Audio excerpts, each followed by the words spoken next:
Miqdashur, sot do të flas pak për rolin e diasporës në Kosovë, e cila po diskutohet prap jashtëzakonisht shumë.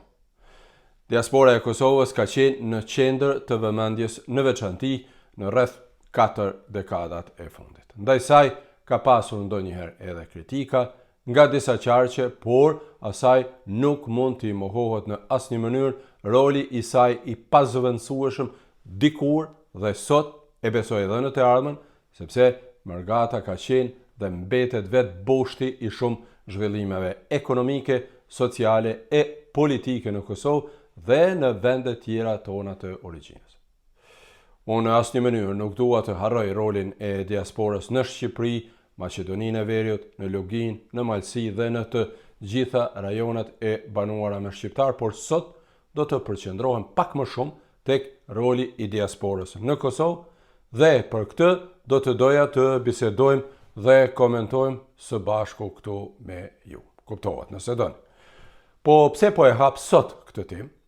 Sepse ka kaluar mjaft kohë për të biseduar me ndjeftoht për rolin e diasporës në politikë në zgjedhjet e kaluara, e ndoshta edhe në të ardhmen për shkak të ngërçit të ri politik dhe për shkak të mosmarrëveshjeve rreth zgjedhjes së presidentes apo presidentit të Kosovës. E këto ditë kanë dalur prap edhe të dhënat e fundit për rekordin e ri në dërgimin e parave në vendlindje, me rreth 1.4 miliard euro. Kur jemi tek dërgimi i parave, ju kujtoj edhe njëherë sponsorin e kanalit ton, institucionin IBAS, përmes së cilit gjithnjë e më shumë mërgjimtar po dërgojnë para në vendlindje. Dërgimi i parave vërtet është shumë i thjeshtë. Personat që jetojnë në Kosovë duhet të hapin një llogari në IBAS, ndërsa ne që jetojmë jashtë vendit mund të dërgojmë para nga llogaritë tona, madje edhe pa kostoshtesë, nëse personi në Kosovë merr një nga pakot Integra, Premium apo Remittenca. IBAS ofron edhe kredi dhe shërbime të tjera të shumta, ofron edhe kartel me IBAN ndërkombëtar, tërheqje parash gjithandej, por të gjitha detajet për dërgimin e parave mund t'i gjeni në linkun këtu poshtë në video, ndërsa sa i përket rolit të diasporës, ajo dikur në vitet 90 ka luajtur një rol jashtëzakonisht të madh në mbajtjen gjallë të ashtu quajturit sistem paralel, pas masave brutale të dhunshme të Serbisë, e cila i largoi shqiptarët nga puna, nga shkollat dhe nga të gjitha institucionet. Më pas, diaspora ka financuar dhe ka ndihmuar shumë edhe me resurse njerëzore luftën çrrimtare të Kosovës në vitet 1998 dhe 1999. Pas luftës ajo ka ndihmuar jashtëzakonisht shumë edhe në rindërtimin e vendit të djegur e shkatëruar nga regjimi kriminal i Miloševićit, ndërsa në 2 dekada e gjysmë të këtij shekulli, diaspora ka luajtur një rol shumë të madh edhe në politikën e Kosovës, që është edhe krejtësisht normale me të dashur, sepse sipas disa të dhënave të institucioneve, më shumë se gjysma e popullatës jeton jashtë Kosovës. Gjatë të gjitha këtyre periudhave ka pasur natyrisht edhe debate për keqpërdorimin e parave, por këtu nuk do të futem.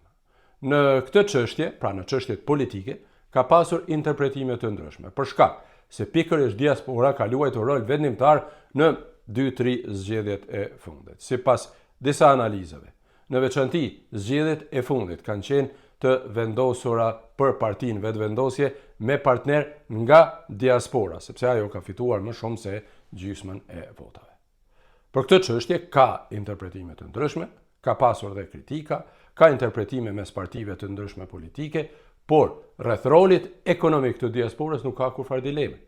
Ajo edhe më tej luan një rol shumë të madh, sepse vitin e kaluar ka dërguar në Kosovë zyrtarisht rreth 1.4 miliard euro, që është një rritje prej 4%.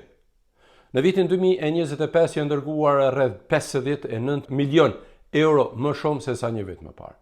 Më së shumti janë dërguar nga Gjermania me rreth 547,4 milion euro, që është rreth 39% e totalit, më pas renditet Zvicra me 250,2 milion euro, Kontribut të madh ka dhënë edhe diaspora nga Shtetet e Bashkuara të Amerikës me rreth 102.5 milion euro, Austria me 59.3 milion euro, Italia 54, Franca 28, Suedia 27 dhe Belgjika me 26.2 milion euro. Duke mos harruar natyrisht edhe diaspora në Angli, në Norvegji dhe në të gjitha vendet e tjera ku jeton ajo.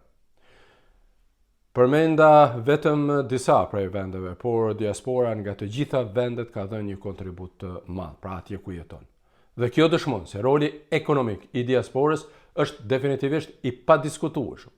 Kohët e fundit ka pasur edhe shumë investime në ekonomi dhe jo vetëm ndihma, por këtu, mendoj unë, mund të ketë një bashkëpunim edhe më të mirë mes institucioneve dhe diasporës për investime edhe më të mëdha. Ndërsa, për rolin politik ka pasur dhe me siguri që të ketë mendime të ndryshme edhe në të ardhmen, për shkak pra të fuqisë së diasporës dhe varësisht nga mënyra se si do të votoj ajo në të ardhmen. Miqdashur, unë nuk pretendoj se me një video mund të rumbullaksohet roli i diasporës, sepse ajo ka qenë, është dhe me siguri do të mbetet vetë boshti i shumë zhvillimeve në vendlindje, por edhe në vendet ku jeton tani. E mua në veçanti, ju them të drejtën, më gëzon që së fundi po flitet gjithnjë e më shumë për rolin e diasporës në fushat e tjera, pra jo vetëm në ekonomia politik, por edhe në shkencë, në kulturë, sport dhe shumë fusha të tjera. Nëse doni, ju mund të komentoni këtu në video, ndërsa unë ju falenderoj shumë për vëmendjen dhe mirupafshim së shpejti me informacionet e tjera.